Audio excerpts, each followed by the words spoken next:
That's the matter. Listen to me, and a tale to thee I'll tell. Not yan about me and thee, it's about a little bird as well. On our walk this morning, me and Socks was out in front. Socks pulling on lead like she was on a hunt.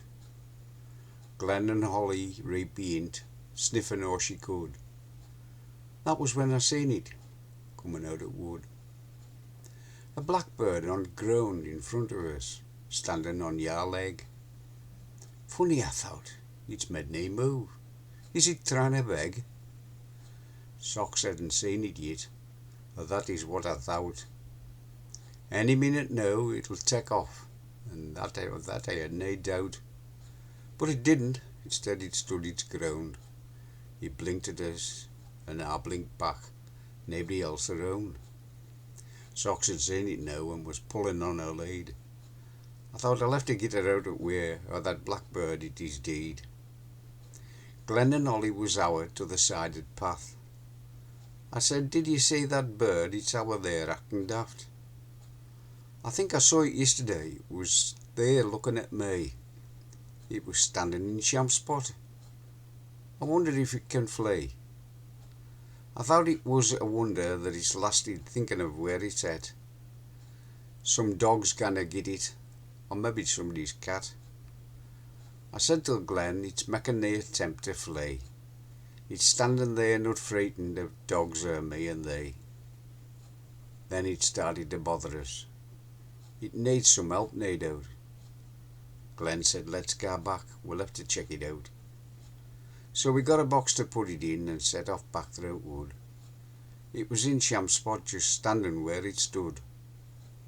We met a neighbour John, out walking with his dog Dash.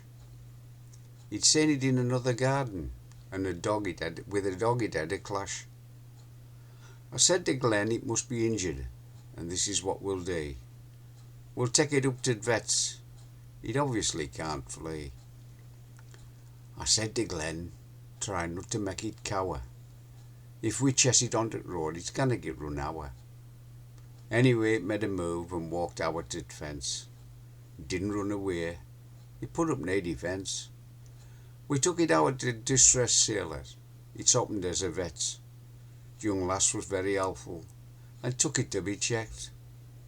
When she come back, she said, it's not injured, we think it's in shock.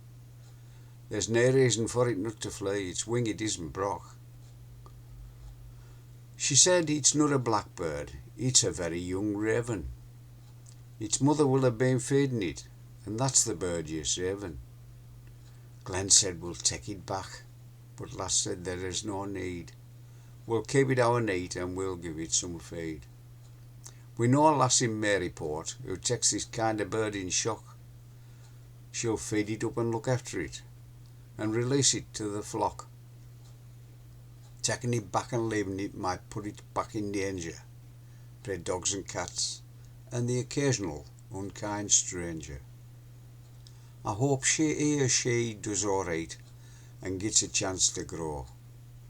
I'm gonna name it Lenore, after Edgar Allan Poe, and sit it on a Buster Palace above me study door. I would if I had Jan. Our lass says, nevermore. Thank you.